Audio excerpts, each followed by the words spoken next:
தீர்த்தர் சொல்றார், இத்தனை பூஷணம் உனக்கு வேணுமாங்கிற கிருஷ்ணனை பார்த்து. இவ்வளவு அலங்காரம் உனக்கு வேணுமா? இந்த பூமிக்கே நீதான ஆபரணம். கண்ணுக்கு ஆபரணம் பகவானை பார்க்கறது தான். நாக்குக்கு எதிட ஆபரணம்னா பகவன் நாமன் சொல்றது தான் நாக்குக்கு ஆபரணம்.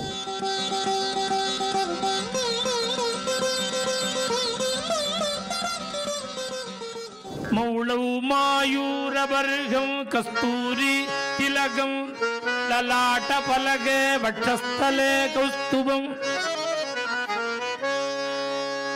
நாசாக்ரே நவமுக்திகம் கரதலே வேணு கரே கங்கணம் சர்வாங்கே ஹரிச்சந்தனம் ஜகலயன். இது போலெல்லாம் கிருஷ்ணனுடைய திருமேனிய பூஷணங்கள் எல்லாம் வர்ணிக்கிறார். காலினில் சிலம்பு கொஞ்ச கைவளை குழுங்க முத்து மாலைகள் அசைய தெருவாசலில் வந்தார் ஊத்துக்காடு வெங்கட கவி சொல்றார். இதெல்லாம் கிருஷ்ணனுடைய பூஷணம். கிருஷ்ணகர்ணாமிர்தத்தில் சொல்றார், இவ்வளவு வேஸ்ட்ங்கிறார். இத்தனை அலங்காரம் வேண்டாம். அவன் எப்போதும் கட்டிக்கிற மாதிரி ஒரு துண்டை கட்டிண்டு ஒரு முண்டாசை கட்டிண்டு பருகம் நாம விபூஷணம், ஒரு மயில் இறக செருகினா போர், வேற வேஷமே வேண்டாம், வேற அலங்காரமே வேண்டாம். பகுமதம் வேஷாய சேஷைகி அலம். இப்படிலாம் கிருஷ்ணனுடைய பூஷணத்தை வர்ணிக்கிறார். ஆனால் புரந்தரதாசர் சொல்றார், அந்த நாராயண தீர்த்தர் சொல்றார், இத்தனை பூஷணம் உனக்கு வேணுமாங்கிறார் கிருஷ்ணனை பார்த்து. இவ்வளவு அலங்காரம் உனக்கு வேணுமா? பூஷணம் வேண்டாம். ஏன்னா வரநூபு ராபரண வசுதாபரண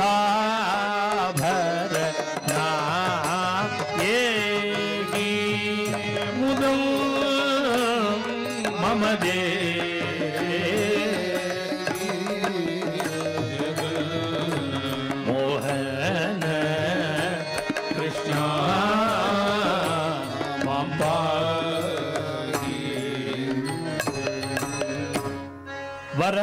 வரநூபுராபரணா. உனக்கு இத்தனை ஆபரணம் என்னதுக்கு? இந்த பூமிக்கே நீதான ஆபரணம்ங்கிறார். வசுதா ஆபரணா. பூமிக்கு எதிட ஆபரணம்னா கிருஷ்ண சரணம் தான் ஆபரணம். கிருஷ்ணன் இருக்கிறது தான் ஆபரணம். ஆனா தாசர் பாடு சொல்றார், நாம என்ன நினைச்சுட்டு இருக்கோம்? கையில கடிகாரம், விரல்ல மோதிரம், கழுத்தில் நெக்லஸ் மாலைகளும் எல்லாம் நம்ம போட்டுக்கிறோம். அப்புறம் மூக்கில் மூக்குத்தி, காதில் தோடு, இன்னும் ஏகப்பட்டது இருக்குது. இப்போ வரிசையாக குத்தின்னு இருந்தா முன்னெல்லாம், இப்போ கொஞ்சம் காணாதெல்லாம் வரிசையாக இல்லை, ஹிம்சையாக இருக்குது. அது தேவையில்லாமல் பகவான் மிருதுவாக ஒரு அங்கம் கொடுத்துருக்கான். சாஸ்திரத்துக்கு ஒன்று குத்திண்டா போகிறது, வரிசையாக குத்திண்டு இது மாதிரிலாம் அலங்காரம் பண்ணிக்கிற, அது அவாவா சௌகரியம். இதெல்லாம் அலங்காரமானு கேட்டார் தாசர்வாள். இதெல்லாம் அலங்காரமா என்ன? கண்ணுக்கு எதிட ஆபரணம்னா, கண்ணுக்கு ஆபரணம் பகவானை பார்க்கறது தான் ஆபரணம். மூக்கண்ணாடி ஆபரணம் இல்ல, கிருஷ்ணனை பார்க்கறது தான் கண்ணுக்கு ஆபரணம். நாக்குக்கு எதிட ஆபரணம்னா பகவன் நாமன் சொல்றது தான் நாக்குக்கு ஆபரணம். காதுக்கு எதிட ஆபரணம்னா கிருஷ்ண நாமம் கேட்கறது தான் காதுக்கு ஆபரணம். பகவத்குணம் கேட்கறது காதுக்கு ஆபரணம். மூக்குக்கு எதிட ஆபரணம்னா பகவத் சரணாரவிந்தத்தில் அர்ச்சனை பண்ணின துளசியினுடைய கந்தத்தை முகர்வதுதான் மூக்குக்கு ஆபரணம். தோலுக்கு எதிட ஆபரணம்னா சரீரத்துக்கு பாகவதால ஆலிங்கனம் பண்ணிக்கிறது ஆபரணம். கைக்கு எதிட ஆபரணம்னா மோதிரம், கடிகாரம், பிரேஸ்லெட் இல்ல, பகவன் நாமம் சொல்லும் போது தாளம் போடுறதுதான் கைக்கு ஆபரணம். கால்களுக்கு எதிட ஆபரணம்னா பகவன் நாம கீர்த்தனம் பண்ணும்போது ஆடுறோம் பாருங்க, அதுதான் ஆபரணம். தாசர் பாடு சொல்ற, இதெல்லாம் தானே ஆபரணம்னு சொல்லியிருக்கு. இதெல்லாம் ஆபரணமா பண்ணினானா கிருஷ்ணன்.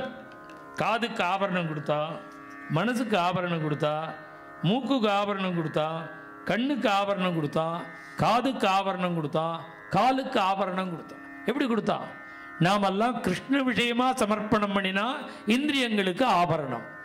மேலும் இது போன்ற சிறப்பான நிகழ்ச்சிகளை காண இப்போவே லைக் பண்ணுங்க, ஷேர் பண்ணுங்க, மறக்காம சப்ஸ்கிரைப் பண்ணுங்க.